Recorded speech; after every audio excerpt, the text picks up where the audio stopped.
supondría. Yo aprovecho el comentario del moderador para ya de entrar a excusarme, porque soy consciente que el título seguramente no da muchas pistas de lo que voy a contar. Además,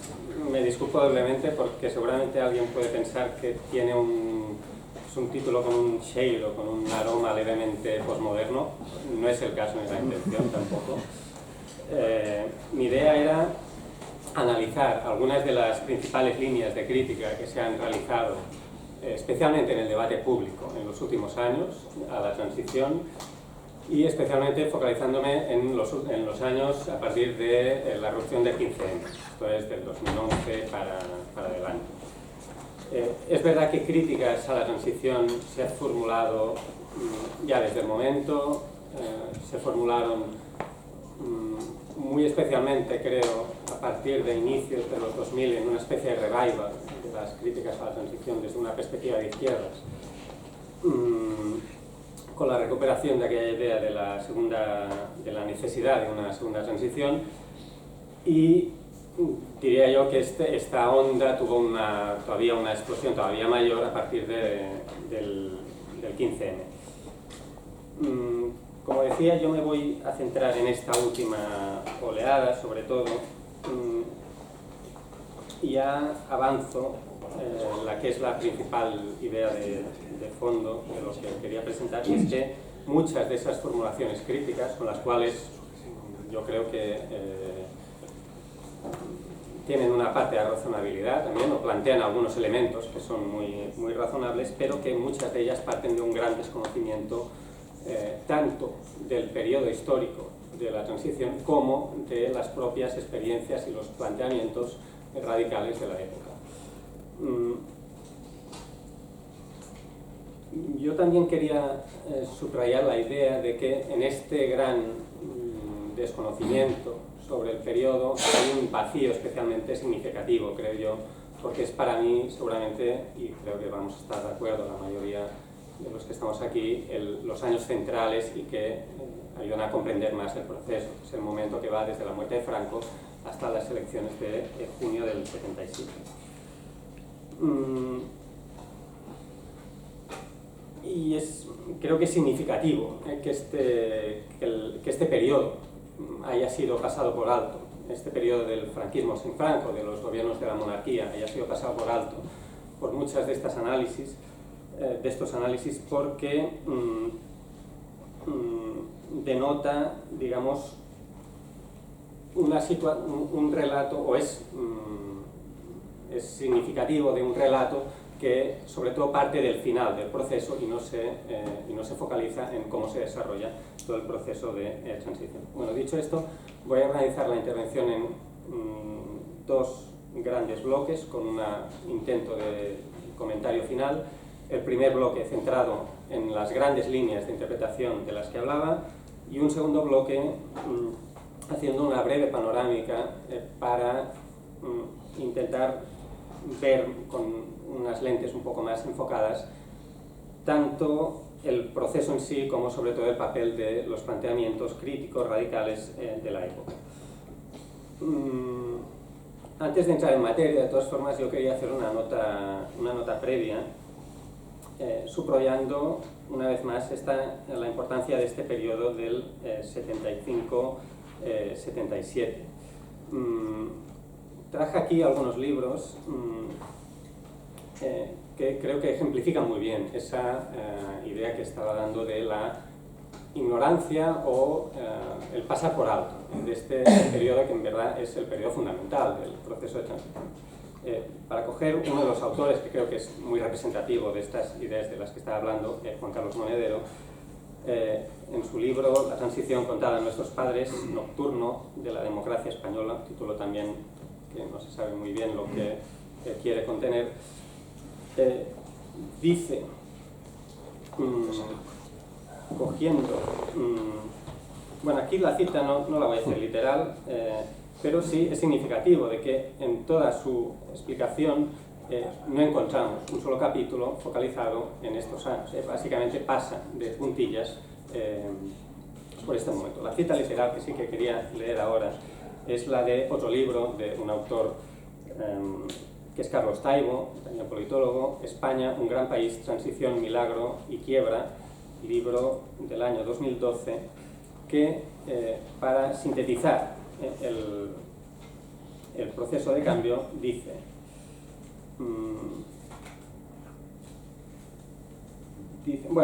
muchos han sido los intentos de describir conceptualmente lo que fue la transición, enumera algunas interpretaciones y luego da su interpretación y dice: lo cierto es que fue una parte del aparato franquista la que asumió el protagonismo inicial de los cambios. Controló claramente el proceso, al menos hasta las elecciones de junio de 1977, esto es, durante unos meses vitales para determinar lo que habría de ocurrir con posterioridad. A partir de ahí sigue desarrollando a partir del año 77. Bien, este párrafo es la única referencia que encontramos un poco en la línea de lo que ocurre en el libro de Monedero, en todo el libro, sobre el periodo de los gobiernos de la monarquía. Claro, me parece que despachar de forma tan rápida y un tanto simplista estos años seguramente no ayuda a entender muy bien cómo funciona el proceso. Luego, no solo entre libros más recientes y si queremos un poco más de batalla política, porque son hechos por académicos pero con una intención claramente de intervención en el debate político, sino también en artículos de historiadores, se encuentran ejemplos que a mí me chocan un poco cuando se ha publicado sobre este periodo. En concreto, en este caso, si me permitís, ya que creo que esto se está grabando, no voy a citar el autor, pero sí me voy a referir a un artículo, luego os lo comento. Si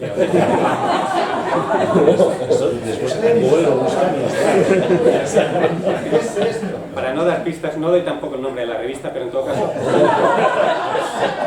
una de las revistas más importantes, y creo que el moderador que está husmeando va a certificarlo, una de las revistas más importantes en el campo de la historia contemporánea, seguramente la revista de referencia hoy en día, artículo publicado en 2017, en que, entre otras cuestiones, por ejemplo, hablando de los primeros días de 1977, se habla de la UCD, con toda naturalidad. En aquel momento, como ya sabéis, en todo caso, a final de enero podríamos hablar del Centro Democrático, pero en ningún caso de la UCD, un invento muy posterior. O hablando de la figura de Martín Villa, se le nombra como aquel gobernador civil de Barcelona que saltó directamente al Ministerio de la Gobernación, pasándose por alto el primer gobierno de la monarquía. Bueno, y esto, entre otros detalles igual menores, como hablar de elecciones a Cortes Constituyentes, en fin, otras pequeños problemas de tipo factual. Pero problemas que me parece son muy significativos. Incluso aquí yo la responsabilidad no se la imputaría solamente al autor, sino incluso a los revisores del artículo, ¿no? Porque esto pasó supuestamente también por un proceso de revisión. Y digo esto porque me parece muy significativo, ¿no? Que hoy en día, en 2016, haya este tipo de lagunas, incluso entre los especialistas a la hora de hablar de este periodo. Bueno, entrando ya en el primer bloque de lo que iba a contar, yo voy a centrarme en 4 elementos que creo son de los más, o por lo menos los que a mí más me llaman la atención. 2 expresiones, 2 sintagmas. Uno es el de régimen del 78, un segundo es el de cultura de la transición, y en 2 ideas. Una sería la idea del triunfo del franquismo sociológico y la segunda sería la idea del cambio lampedusiano, que va muy en paralelo a la idea de la excepcionalidad española. Bueno, entrando ya en la primera de esas cuatro líneas de crítica, esa expresión del régimen del 78, a mí me parece que es una expresión que en sí no tendría por qué ser negativa, pero que se utiliza normalmente para hablar no de lo que supuestamente tendría que decir la expresión, que es el sistema constitucional, el sistema institucional que establece la Constitución del 78, sino que se utiliza para hablar del sistema político, ¿no? O de aquello que en inglés se llama la politics, ¿no? Los franceses llaman la vie politique, la dinámica política que fin, obviamente está determinada por el sistema político institucional, pero que no puede equipararse a este. En este sentido, me parece que no tiene mucho sentido utilizar esta expresión para señalar los límites de la actual democracia parlamentaria. Seguramente la Constitución obviamente ha tenido una incidencia importante en el sistema político, especialmente en el sistema de partidos, determinado en buena medida por el sistema electoral, pero aún así, pasados 40 años, ha habido por lo menos, diría yo, dos grandes cambios o terremotos en el sistema de partidos. El primero a raíz del derrumbe de la UCD y el segundo, mucho más reciente, a raíz precisamente de este último ciclo con la erupción de Podemos y Ciudadanos.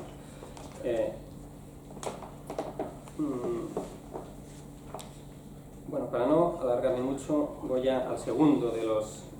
conceptos, que es este concepto de cultura de la transición. Esto es una expresión que se ha utilizado muchas veces, pero que se ha puesto terriblemente de moda, o se puso en una época terriblemente de moda a partir, si no me acuerdo mal, del año 2012, con un libro precedido de un artículo, si no me acuerdo mal, y un libro coordinado por Guillem Martínez, que reunía una serie de contribuciones de gente, muchos de ellos cercanos, por entendernos, al 15M o a la movilización que surgió a raíz del 15M, o con ciertas simpatías, por lo menos, a esta corriente, y que, en fin, ya digo que fue un sintagma que tuvo un éxito, creo yo, espectacular. El problema, creo yo, es que es una etiqueta que ha sido utilizada de forma muy laxa, y para incluir fenómenos completamente diferentes que no tienen nada que ver entre ellos, y muchos de los cuales también tienen poco que ver con los años de la transición. De hecho, el punto de partida, y me voy a centrar específicamente en la contribución del propio Guillem Martínez en el libro, aunque podríamos hacer también comentarios de algunas otras de las contribuciones. En su texto, Guillem Martínez parte de la idea que durante los años de la transición la izquierda habría renunciado al único material, al único capital que tenía, que es, dice él, el de la cultura, que era, dice él, el de la cultura, y que, fruto de esta dejación, el Estado habría ocupado el espacio libre dejado por la izquierda. Por lo tanto, desde ese momento el Estado se habría convertido en motor cultural del país y, a la vez, en delimitador de sus límites. Por lo tanto, y cogiendo una cita textual, dice Guillem Martínez, la transición sería, abro comillas, un proceso en el que las izquierdas tenían poco que aportar, por lo que su gran aportación fue a través de la cesión del único material que poseían, la cultura. Bueno, como digo, esto es un punto de partida que no me puede parecer más erróneo, porque diría yo, y esto podemos discutirlo, que precisamente el ámbito cultural es uno de los espacios en los que la generación de propuestas de tipo radical, transformador, etc., fue más fecundo en aquellos años, no solo antes de 1977, sino especialmente después, que fruto un poco del contexto de explosión y de apertura de libertades que hay en aquel momento. Justamente haciendo un poco de búsquedas a raíz de esta aportación, di con una entrevista que el propio Guillem Martínez le había hecho a Francisco Casabella, escritor que muchos ya conoceréis, en el diario El País, que por cierto era el diario donde trabajaba Guillem Martínez hasta hace relativamente pocos años, una entrevista del año 98, en que, preguntado por la influencia del marco cultural de Barcelona en el trabajo de Casabella, respondía el escritor, dice: la mejor Barcelona que yo conocí fue aquella que existió desde el 78 hasta el 82. Nadie mandaba demasiado, todo era confuso, la gente hacía lo que quería. Imagino que también aconteció una cosa parecida en las grandes ciudades españolas durante aquella época. Bueno, me parece que la cita es bastante reveladora, un poco del contexto de explosión de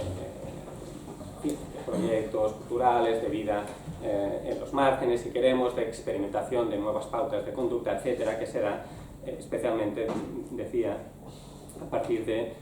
que el contexto de libertades da una mayor permisividad. No solo eso, sino que para terminar el análisis, digamos, del texto de Guillem Martínez, hay un punto que llega al extremo de comparar,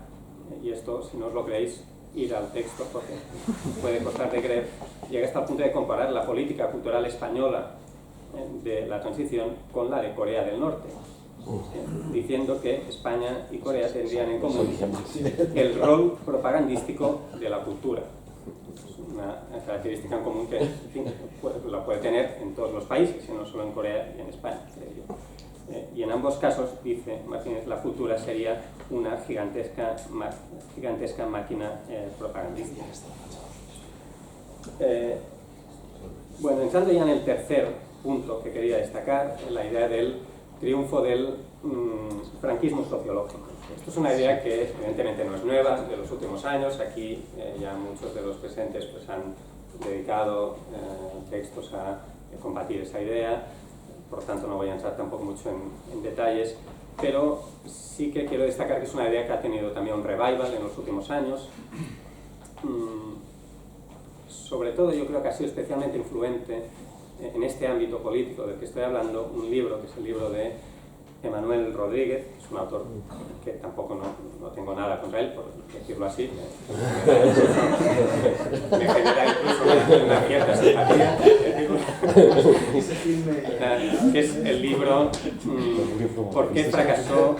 la democracia en España, la transición y el régimen del 78?, cogiendo una vez más esa expresión del régimen del 78, que es un libro de 2015. Bueno, de hecho yo creo la idea del triunfo sociológico que desmenuza el libro es una suerte de versión moderada, diría yo, del discurso de la mudanza, del cambio lampedusiano, porque viene a decir el autor que la transición fue un éxito del llamado franquismo sociológico, emergido o creado a partir de los años 60 gracias a las políticas de los políticos reformistas del régimen, entre otros Manuel Fraga Iribarne. La dictadura, según esta perspectiva, habría dejado en herencia a la democracia parlamentaria una sociedad de clases medias que habrían sido, en última instancia, la fuente última de legitimación de un pacto entre élites. Subrayo esta expresión, el pacto entre élites, porque es también una de las formulaciones que incluye el autor en su libro. Pacto entre élites en el cual las reivindicaciones, interpreta él, de la clase obrera habrían sido completamente excluidas. Por lo tanto, el cambio de régimen habría sido únicamente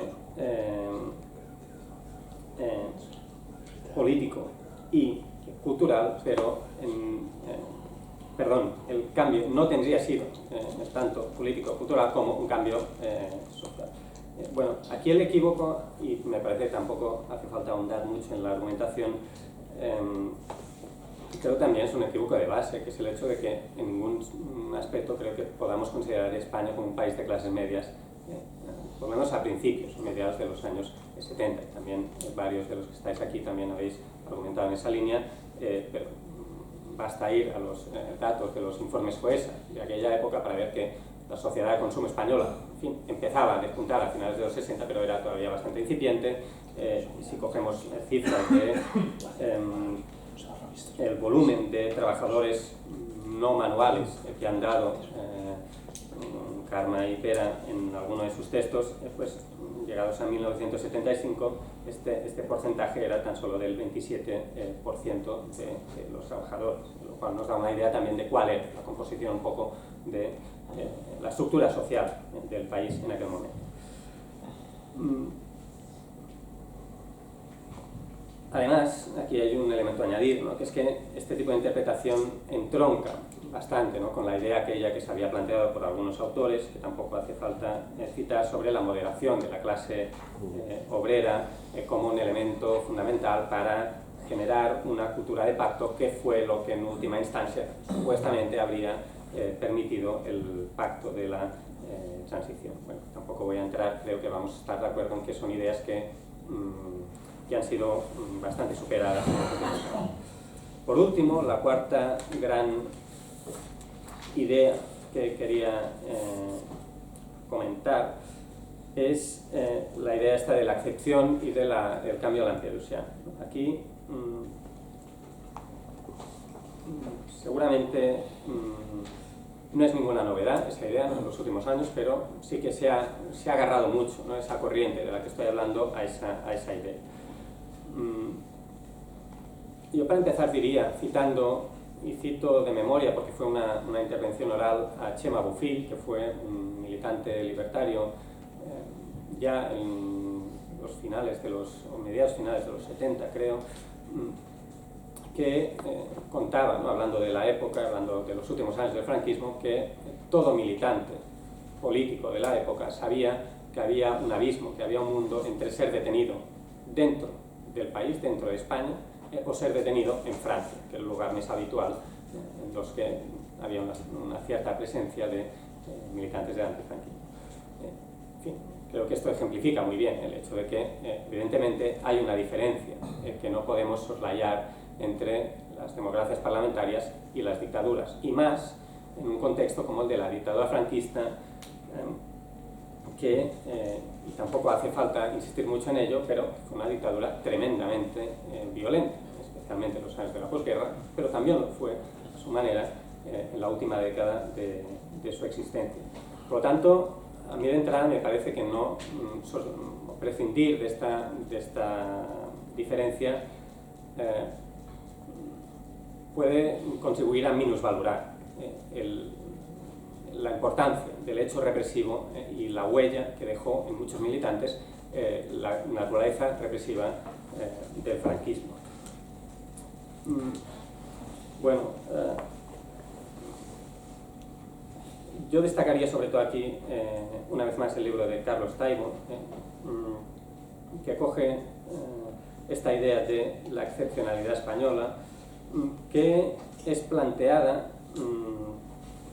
como una suerte de monstruosidad en un contexto internacional supuestamente caracterizado por el respeto a los derechos humanos y también en contraste, digamos, con aquellas democracias parlamentarias que nacieron de la victoria de los aliados en la Segunda Guerra Mundial. Bueno, aquí, evidentemente, a mí me parece que hay una diferencia significativa y aquí es donde se da seguramente uno de los que pueden ser, y tienen que ser, creo, uno de los principales elementos de crítica a todo el proceso de transición, que fue pues, la pervivencia en sus puestos tanto del aparato militar como del aparato policial y judicial. Por no hablar, como un poco podía intuirse a partir de la intervención de Martí ayer, de las continuidades en el entramado de la administración. Bueno, este elemento de continuidad sí que puede considerarse hasta cierto punto excepcional, pero me parece que la diferencia tampoco es tan radical respecto a otros casos, porque en los países donde ha habido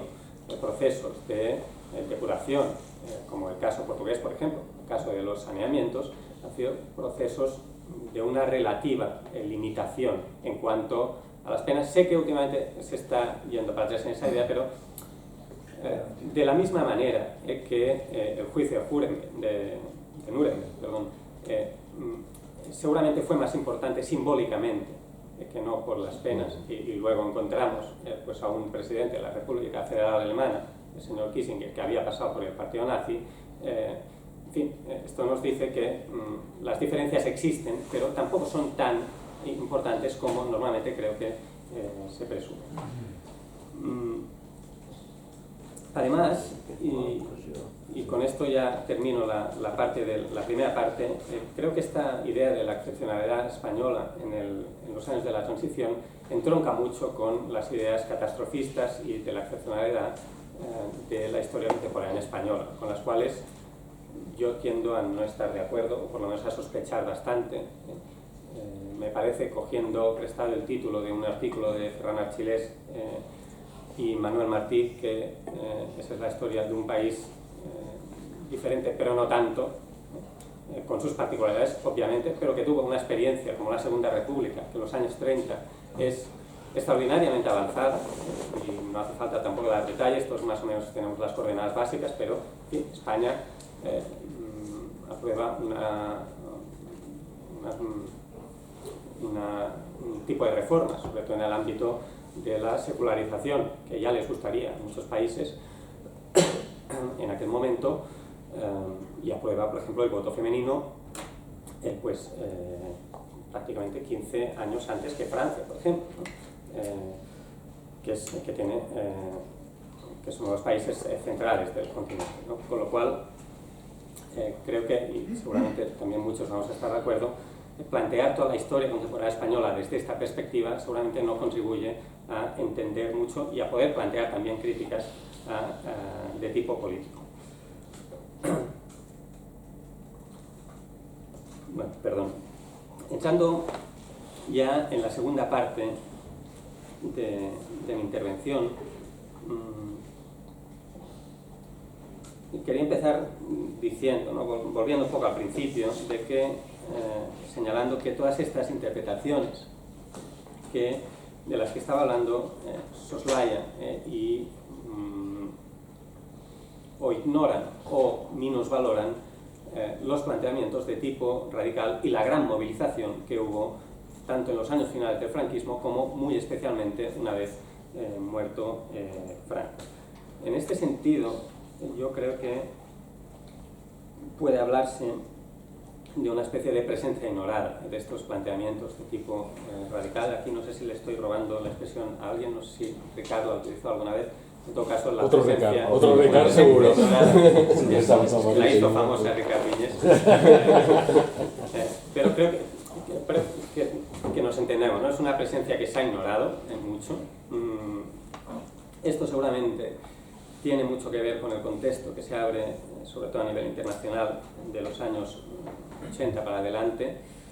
pero creo que también tiene mucho que ver, o bastante que ver, con la ignorancia de los propios militantes o personas con intervención en el debate público de los últimos años. Para dar un ejemplo de este tipo de ignorancia, que tampoco, no me quiero enemistar con nadie, pero Simona Levi, que fue una de las referentes del espacio que se dio en llamar a las ideas de la tecnopolítica, muy presente en el movimiento 15M, llegó a afirmar, y no en una, sino en varias ocasiones, que el 15M había supuesto una revolución mucho más importante que la propia Revolución Francesa. Bueno, esto que yo creo que a todos los presentes en esta sala nos hace, por lo menos sonreír, era una idea lanzada en serio, y que muchos se tomaron seguramente en serio. Y, en fin, yo creo que no hace falta irse tan lejos como hasta finales del siglo XVIII para encontrar un gran ciclo movilizador en nuestro propio contexto inmediato, que es precisamente el ciclo movilizador de los años 60 y 70, que yo diría que está también muy lejos de cualquier otra gran movilización que haya tenido en los años de la democracia parlamentaria hasta el día de hoy. Creo que está muy por encima, o bastante por encima, de movilizaciones posteriores. Para dar un dato que también se ha citado en algunas ocasiones, España se situaba a mediados de los años 70 como el cuarto país entre los de la Europa occidental en cifras de conflictividad laboral, que es un índice entre los muchos, pero que permite cuantificar un poco el volumen en un contexto dictatorial, lo cual nos permite intuir ya que la cosa iba en serio, y más todavía teniendo en cuenta la explosión de conflictividad que se da a partir, o sobre todo, en el año 76. Bueno, ¿cuál fue la incidencia real de los planteamientos de tipo radical, de tipo transformador? Yo aquí diría, ya de entrada aprovecho para recomendar los textos de Ricard Martínez, que a nivel analítico creo que traza muy bien el recorrido de este tipo de experiencias. yo diría que es verdad que no hay en España seguramente un 68 como acontecimiento, como lo hubo en otros países. 68 entendido como acontecimiento. Sí lo hay, de todas formas, entendido como una penetración de formas de entender la política y formas de practicar la política. Y ya desde el año, especialmente a partir del año 67, se da un proceso de radicalización que va paralelo, porque no todo es lo mismo, que va paralelo también a un incremento de la movilización en general, que ya toma una importancia, creo, bastante señalable,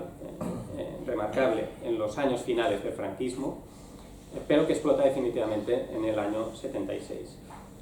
Antes ya, de todas formas, de la muerte de Franco, hay acontecimientos de un relieve tal, pero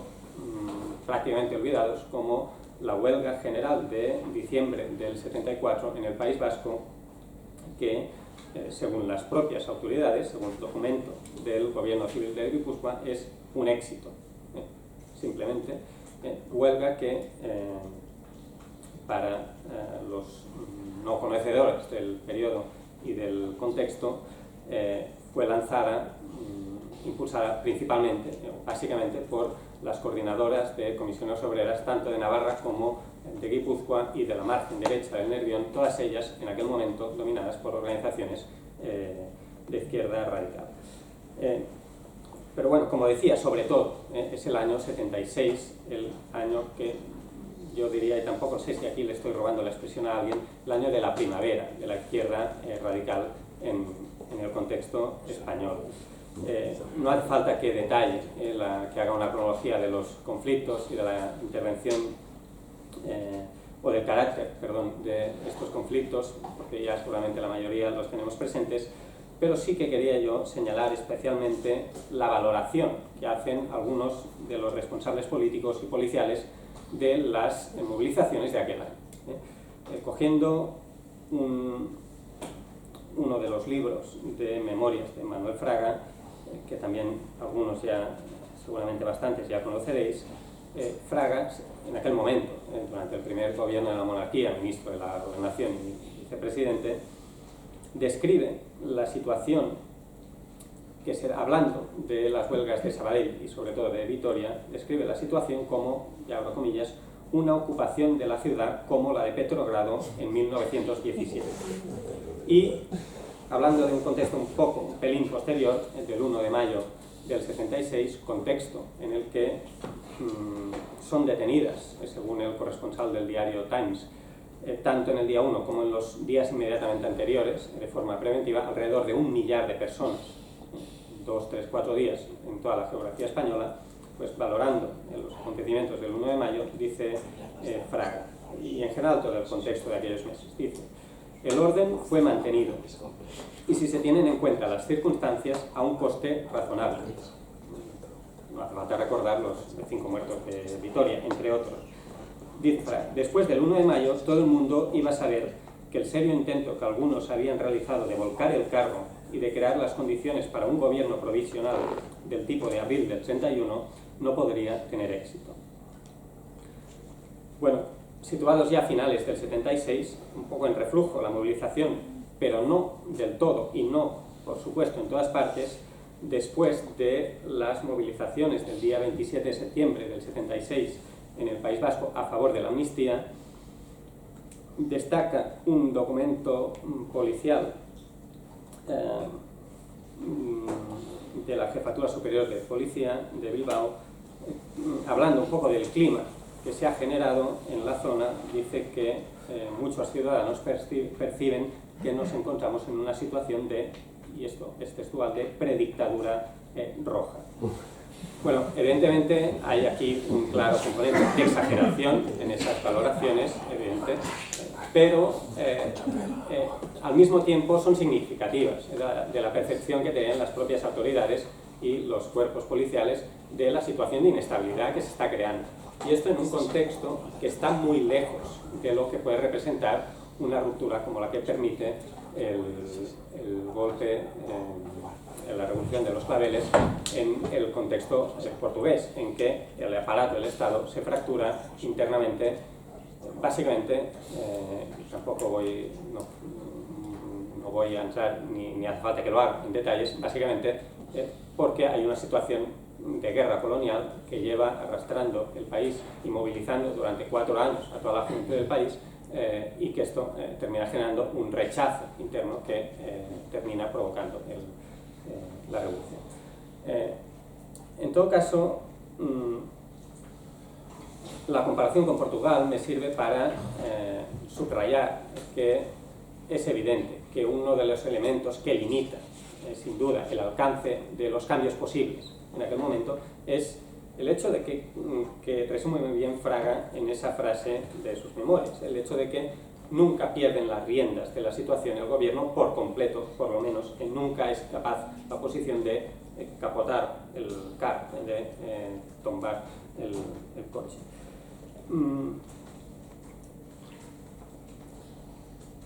En esa línea, yo diría que un momento determinante es el final del año 76, el momento en que seguramente el protagonismo que ha llevado adelante una parte de la oposición en la calle, a través de la movilización, cede paso a un proceso de contactos con los representantes del gobierno que Suárez, y esto creo que hay que admitirlo también, aunque siempre va a remolque, tiene también alguna jugada de cierta inteligencia, y creo que hay que reconocerlo también esto, y para mí la ley para la reforma política en cierta forma consigue en buena medida desactivar la última carta que podía jugar la oposición para derribar el gobierno sin que la situación fuera controlada por las autoridades. Prueba de ello es que la opción por la cual apuesta la práctica totalidad de la oposición, que es la opción de la abstención, recoge un apoyo muy minoritario en el referéndum de diciembre del 76, con todas las limitaciones que evidentemente tiene un referéndum convocado en las circunstancias de ausencia absoluta de libertades que hay en aquel momento. Bueno, ya para ir terminando, y antes de que me llame la atención el moderador, algunos intentos de conclusiones, ¿no?, para cerrar un poco. ¿Cómo interpretar la transición desde una perspectiva crítica? En un ejercicio que seguramente va más allá de lo meramente historiográfico, pero que para dar un poco de, no solo quedarme en la crítica, sino que dar un poco de alternativa de propuesta que yo plantearía. Bueno, por una parte es evidente, creo, y esta es la parte que se ha soslayado, que se ha dejado de lado más a menudo desde este tipo de planteamientos. En buena medida hay que considerar la transición o el establecimiento de una democracia parlamentaria, a partir de los años 77, 78 en España, como una conquista. Una conquista que no será solo por la muerte de Franco, porque como sabemos, pues, la muerte de Franco automáticamente no tenía por qué, y de hecho no estaba en absoluto en la idea de quienes tomaron las riendas del país en aquel momento, llevar hacia un contexto como el que se abre a partir de junio del 77.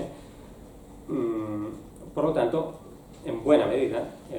el hecho de que tengamos hoy una democracia parlamentaria es sin duda una conquista en general, diría yo, de la movilización de aquellos años. Con esto creo que, y quería reivindicar yo también, la necesidad de revalorizar tanto las movilizaciones en general, como ya se ha hecho y han hecho otros autores presentes en la sala, como en muchas de las experiencias de tipo radical, transformador, que surgieron en aquellos años, incluso